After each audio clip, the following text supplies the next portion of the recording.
Hello everyone.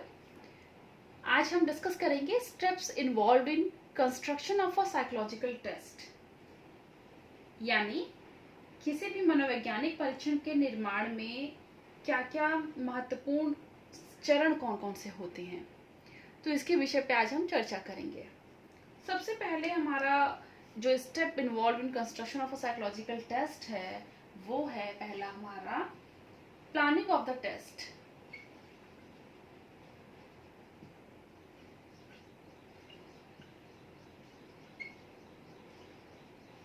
Planning of the test यानी किसी भी परीक्षण की सबसे पहले परियोजना तैयार की जाती है। सबसे पहले अगर हम मनोवैज्ञानिक परीक्षण का निर्माण कर रहे हैं तो उसमें जो प्लानिंग जो फेज होता है उसमें हम परीक्षण का उद्देश्य, परीक्षण का सबसे पहले उद्देश्य यानी पर्पस क्या है ये डिसाइड करते हैं। फिर उसके बाद आइटम्स की संख्या कितनी होगी, यानी जो प्रश्न है प्रश्नों की संख्या पे हम ध्यान देते हैं कि प्रश्नों की संख्या कितनी रखी जाएगी इस टेस्ट में। इसके बाद आइटम का स्वरूप कैसा होगा, प्रश्नों का स्वरूप किस प्रकार का होगा, ऑब्जेक्टिव होंगे, सब्जेक्टिव होंगे। फिर उसमें जो हमारा जो टेस्ट है उसके इंस्ट्रक्शन यानी निर्देश किस प्रकार से रखे जाने चाहिए। प्रतिदर्श की विधि क्या होगी, परीक्षण की जो समय सीमा है, कितने टाइम लिमिट होना चाहिए, समय सीमा का निर्धारण, सांख्यिकी विश्लेषण कैसे किया जाना है, तो एसेट्रा। इस प्रकार जो हमारा प्लानिंग फेज है ये फर्स्ट वाला, इसमें हम यही देखते हैं कि हमारा जो टेस्ट हम जो भी कंस्ट्रक्ट कर रहे हैं उसका उद्देश्य क्या है, उसमें प्रश्नों की संख्या कैसी, आइटम्स कितने होने चाहिए और आइटम्स का स्वरूप कैसा होना चाहिए, नेचर ऑफ आइटम कैसा होना चाहिए, उसके इंस्ट्रक्शन जो है वो स्पष्ट और सिंपल वे में लिखी जानी चाहिए, समय सीमा जो टाइम लिमिट है वो क्या होनी चाहिए। तो इस प्रकार से जब हम कोई भी टेस्ट को प्लान कर रहे हैं तो उसमें हम इन कुछ कुछ मोटी मोटी चीज़ों का ध्यान रखते हैं। अब इसके बाद जो सेकेंड फेज है, सेकेंड है, उसकी बात हम लोग चर्चा करेंगे। सेकेंड है आइटम राइटिंग। सेकेंड स्टेप हमारा आता है आइटम राइटिंग का। तो आइटम राइटिंग में हम क्या करते हैं एकांश लेखन में कि परीक्षण की परियोजना तैयार कर लेने के बाद परीक्षण निर्माता एकांशों को लिखना प्रारंभ कर देता है कि क्या क्या कैसे होने चाहिए। तो एकांश लेखन को विषय वस्तु का पूर्ण ज्ञान होना चाहिए, मतलब जो भी हमारा जो कंस्ट्रक्ट कर रहा है स्केल या टेस्ट, तो उसको जो हमारा आइटम जो राइटर है उसको जिस भी सब्जेक्ट मैटर से रिलेटेड वो बना रहा है आइटम्स उसका उसको पूर्ण ज्ञान होना चाहिए। तो हमें सबसे पहला क्या है कि जो हमारी विषय वस्तु है, जो कंटेंट है, विषय वस्तु का ज्ञान होना चाहिए।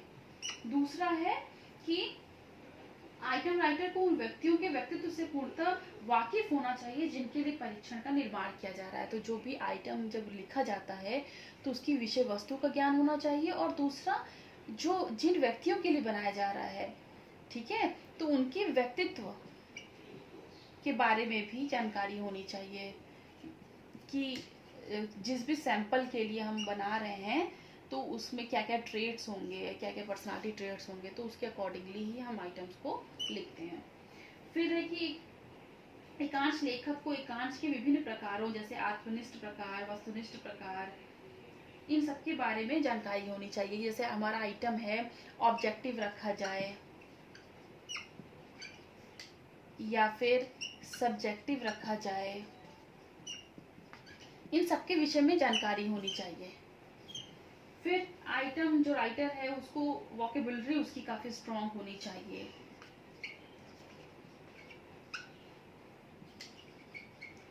वोकेबुलरी का ज्ञान होना चाहिए अच्छा खासा। फिर एकांश लेखक जब एकांशों का हम कंस्ट्रक्ट कर लेते हैं आइटम राइटिंग, तो विशेषज्ञों के एक समूह को दे दिया जाना चाहिए कि मतलब जो एक्सपर्ट्स को दिया जाना चाहिए कि एक्सपर्ट्स उसको देख लें और कोई भी उस क्रिटिसिज्म हो, कोई भी आलोचना हो, कोई भी कमियां रह गई हो तो वो उनको रेक्टिफाई कर लें। जो एकांश लेखक होते हैं उनमें कल्पना करने की इमेजिनेटिव जो पावर होती है वो काफ़ी अच्छी होनी चाहिए। इमेजिनेशन की पावर, इमेजिनेटिव पावर काफ़ी हाई होनी चाहिए।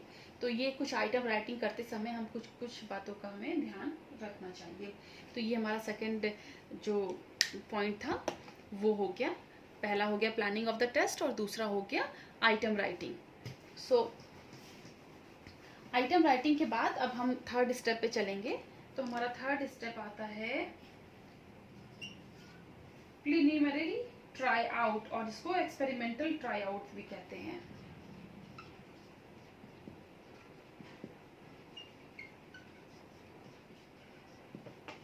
इसको हिंदी में कहते हैं परीक्षण का प्रारंभिक क्रियान्वयन।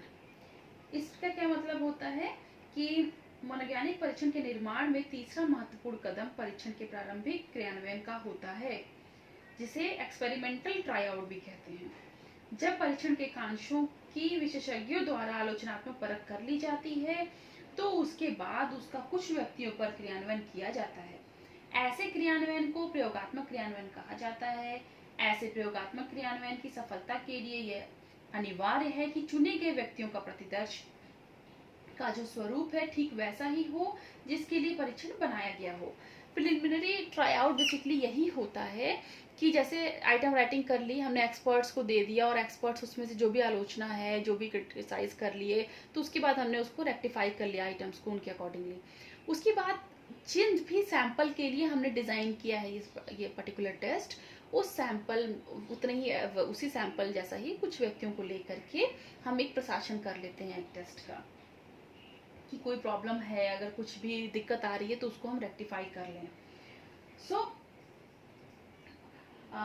हम ये जो फेज है इसमें हम कुछ बातों का भी ध्यान रखते हैं कि यदि एकांशों में यदि कोई अस्पष्टता हो, अपर्याप्तता हो, अर्थहीनता हो तो उसको हम देख लें। जैसे अगर किसी सैंपल पर हम ये एडमिनिस्ट्रेशन कर रहे हैं पहले टेस्ट को करने से पहले, तो प्रारंभिक क्रियान्वयन में यही होता है कि हम ये देख लें कि जो हमने आइटम बनाया था, जो हमारे प्रश्न थे, वो कहीं अस्पष्ट तो नहीं है, हमारे जो व्यक्ति हैं प्रयोज्य हैं उनको समझ में तो आ रहा है। फिर इससे व्यक्ति प्रत्येक एकांश की कठिनता स्तर का पता चल जाता है, आइटम डिफिकल्टी का पता चल जाता है, कठिनाई स्तर का कि कितने बहुत ज़्यादा डिफिकल्ट तो नहीं है हमारे, या बहुत ज़्यादा इजी तो नहीं हमने बना दिए item.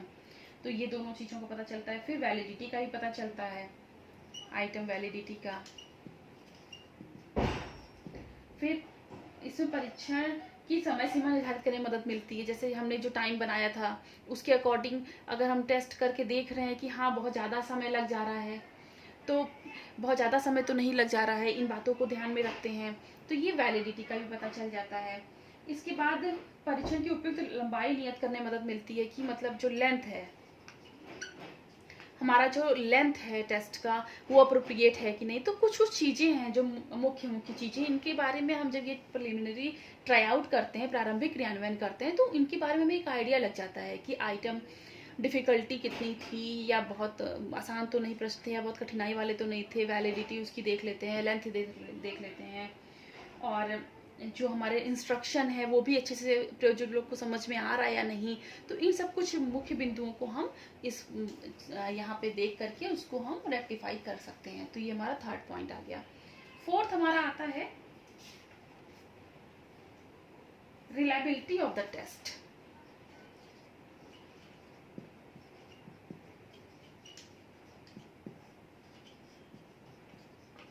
Reliability of the test, reliability से क्या आशय है? रिलायबिलिटी से आशय होता है कि किसी भी परीक्षण को बार बार प्रशासित करने में एक समान निष्कर्ष प्राप्त हो। तो टेस्ट स्कोर्स की जो कंसिस्टेंसी है उसका पता चल जाता है। तो रिलायबिलिटी हम निकालते हैं अपने टेस्ट की।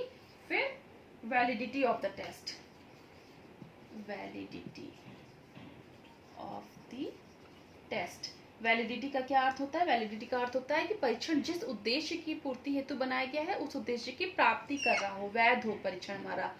तो हम अपने परीक्षण की वैधता भी निकालते हैं।